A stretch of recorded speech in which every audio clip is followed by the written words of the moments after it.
पकड़ो पकड़ो पकड़ो, अरे बच्चे को लेकर भाग गया, पकड़ो। अरे क्या हुआ भाई, सुबह सुबह अपने गांव में ये शोर कैसा? अरे किसी के घर में चोरी या डकैती हुई है क्या? नहीं भाई, ध्यान से सुनो, लोग ढोल नगाड़े पीट रहे हैं, शायद कोई जंगली जानवर हो। पंडित ज्ञानचंद उधर से ही आ रहा है, आओ उसी से पूछते हैं।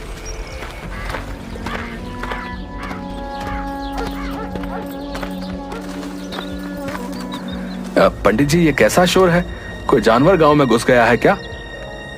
अरे नहीं भाई, आज गांव से फिर एक बच्चा कोई जानवर पकड़कर जंगल में ले गया।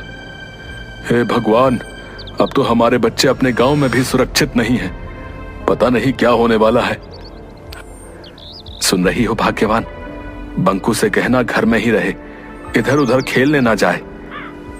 पता नहीं जानवरों का यह आतंक गांव से कब खत्म होगा। सरताजपुर गांव में लगभग 6 महीने से जंगली जानवरों का आतंक बना हुआ था। इस कारण शाम होते ही गांव के सभी लोग अपने अपने घरों में दुबक कर बैठ जाते थे। कोई भी नहीं जानता था कि कौन जानवर ऐसा कर रहा है। कोई भालू का आतंक बताता तो कोई सियार का, कोई जंगल के राजा शेर को इसका जिम्मेदार ठहराता। इसी कारण सरपंच हुकुम चंद ने चौपाल पर एक सभा बुलाई थी। प्यारे गांव वासियों, जैसा कि आप जानते हैं कि पिछले 6 महीने से रोज कोई जानवर हमारे बच्चों को जंगलों में ले जाकर मार कर खा जाता है। हम उसी पर चर्चा के लिए आज यहाँ पर एकत्रित हुए हैं। सरपंच जी, आए दिन हमारे गांव से बच्चे गायब हो रहे हैं। अगर ऐसा ही चलता रहा तो गांव के सारे बच्चे मार डाले जाएंगे।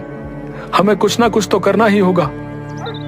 इसके लिए हमें पहले पता लगाना होगा कि कौन जानवर ऐसा कर रहा है, ताकि हम लोग उस जानवर से छुटकारा पा सकें। यही ठीक रहेगा, क्योंकि जंगल में तो सैकड़ों जानवर हैं। हम किस किस को अपना निशाना बनाता रहेंगे? लेकिन इसका पता लगाएगा कौन कि किस जानवर की यह करतूत है?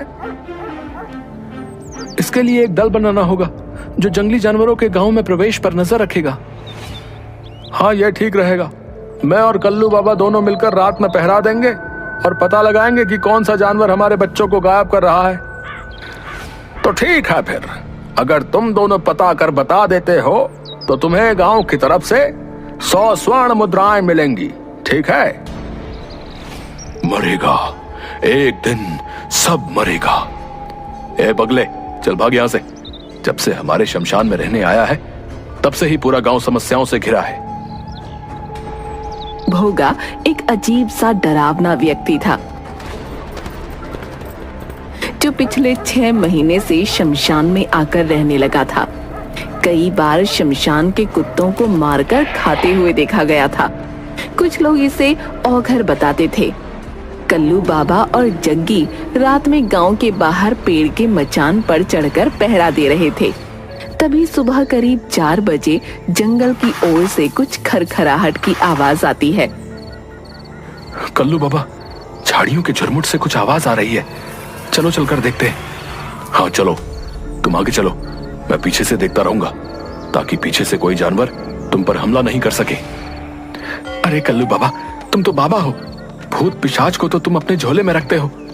तुम आगे चलो ना, मैं तुम्हारे पीछे रहूंगा।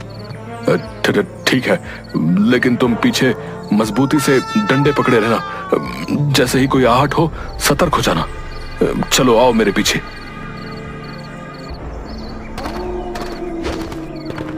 भूत पिशाच निकट नहीं आवे, महावीर जब नाम सुनावे।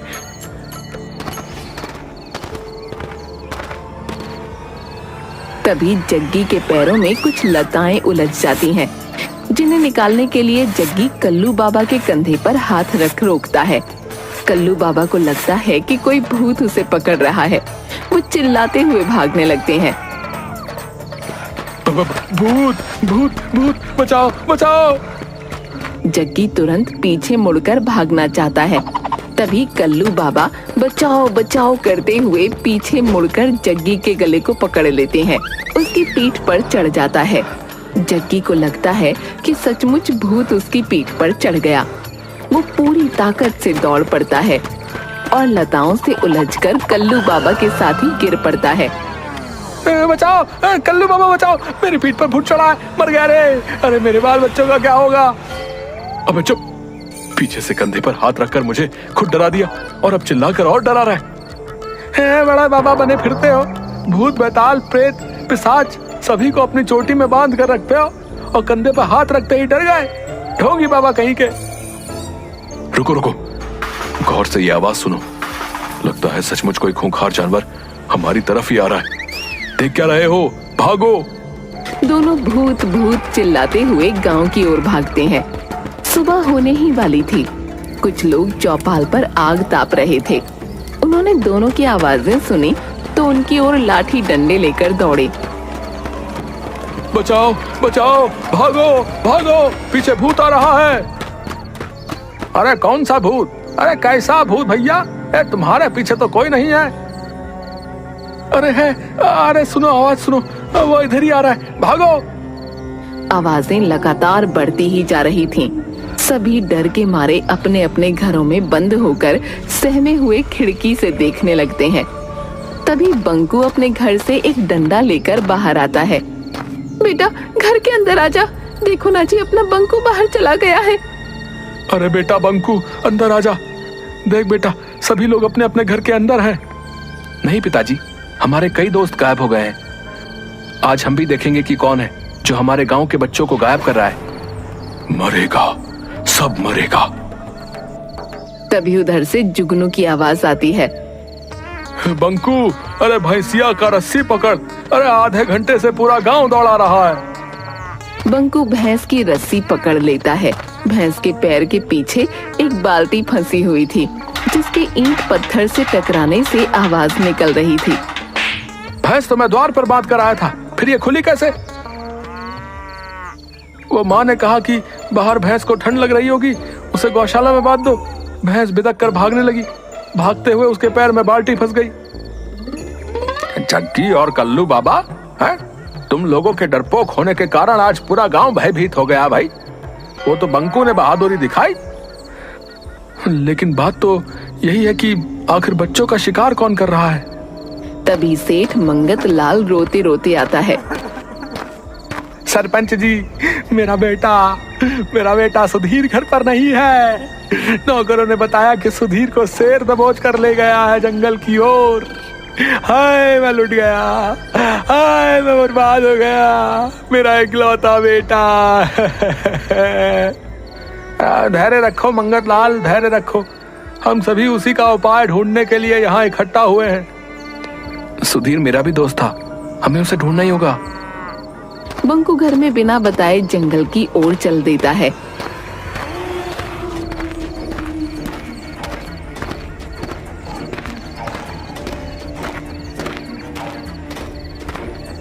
एक नदी किनारे रुककर बंकू पानी पीने लगता है। तभी एक काला नाग उसे डस लेता है। उसी समय तपस्वी देवराज वहां से गुजरते समय बंकू को तड़पता देख उसके पास आ जाते हैं। सांप को पानी में जाता देख तपस्वी देवराज तुरंत समझ जाते हैं कि बालक को सांप ने काट लिया है। वो अपने हाथों से डसे हुए स्थान पर हाथ फेरते हैं। बंकू तुरंत उठकर बैठ जाता है। तुम कौन हो बालक? इस घने जंगल में कैसे आ गए? प्रणाम महाराज, मैं बंकू हूँ।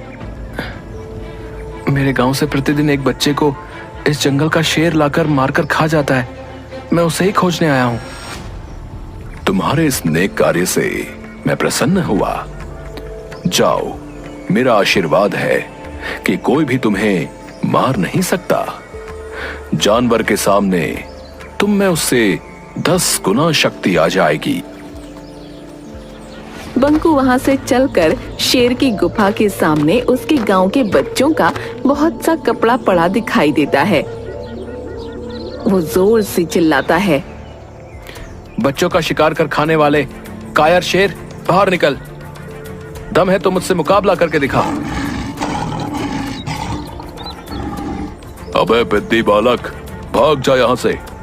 शायद तू मुझे नहीं जानता। मैं कायर नहीं, मैं जंगल का राजा शेर हूं। जा, इस गलती के लिए मैं तुझे माफ करता हूं। जा अपने गांव लौट जा। अच्छा, तो अभी भी बड़ी बड़ी बातें निकल रही हैं। क्या राजा का यही काम है कि निरीह बच्चों को चुपके से उठाकर ले आए और उसे खा जाए? एक बार कह दिया ना कि मैं ऐसे कायरों वाले काम नहीं करता। शायद तुझे तुम्हारी मौत यहां खींच कर लाई है। क्यों?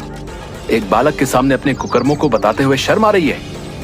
बस बहुत हो गया, अब मैं और बर्दाश्त नहीं कर सकता।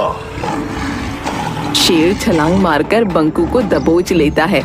दोनों में गुत्थम गुत्था हो जाती है, लेकिन कुछ ही पलों में बाजी पलट जाती है।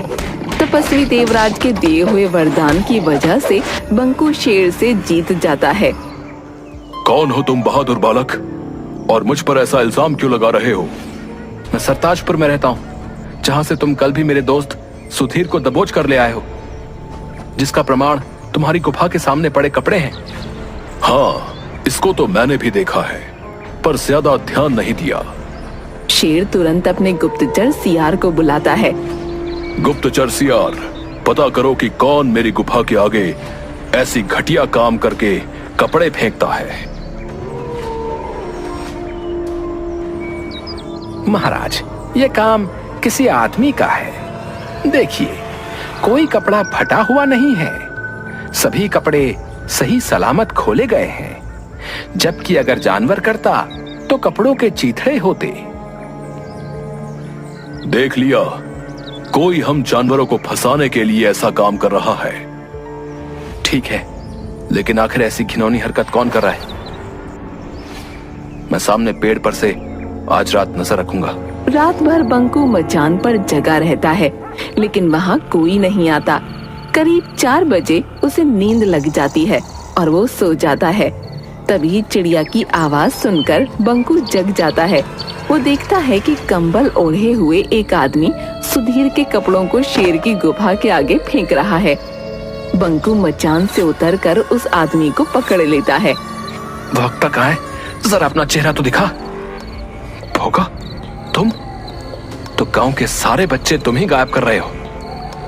मरेगा, सब मरेगा। अब कोई नहीं मरेगा, अब बस तू ही मरेगा। इतना कहकर बंकू जोर से भोगा के पेट में मुक्का मारता है, लेकिन भोगा को कुछ नहीं होता। अलबत्ता भोगा के एक मुक्के से वो बेहोश हो जाता है। समय पर शेर के आ जाने से भोगा वहाँ से भाग जाता है। उठो बालक। वो कहाँ गया? वो तो भाग गया। बंकू तपस्वी देवराज की कुटिया पर जाकर, प्रणाम महाराज। आदमखोर शेर को मार डाला तुमने? नहीं महाराज, आदमखोर शेर नहीं, आदमखोर शमशान में रहने वाला भोगा है। लेकिन आपके वरदान ने उस पर क्यों काम नहीं किया? मैंने वरदान दिया था कि जानवर के सामने तुम में उससे 10 गुना शक्ति आ जाएगी। ये आदमी पर लागू नहीं होता। उस भोगा में तो बहुत शक्ति है, उसे परास्त करना मुश्किल है। भोगा ने एक ऋषि को खाने में मांस दे दिया था। तब ऋषि ने उसे शमशान का मांस खाने का श्राप दे दिया था। उसको मारने का क्या उपाय है महाराज? वो सिर्फ बेल के पेड़ की लकड़ी से बने औजार से ही मर सकता है, लेकिन उसे मारने के तुरंत बाद 200 गज उसकी परिधि से बाहर निकलना होगा, नहीं तो सामने वाला भी मर जाएगा। बंकू बेल के पेड़ की लकड़ी को नुकीला करके भाला बना लेता है और चीते पर बैठ शमशान पहुंच जाता है।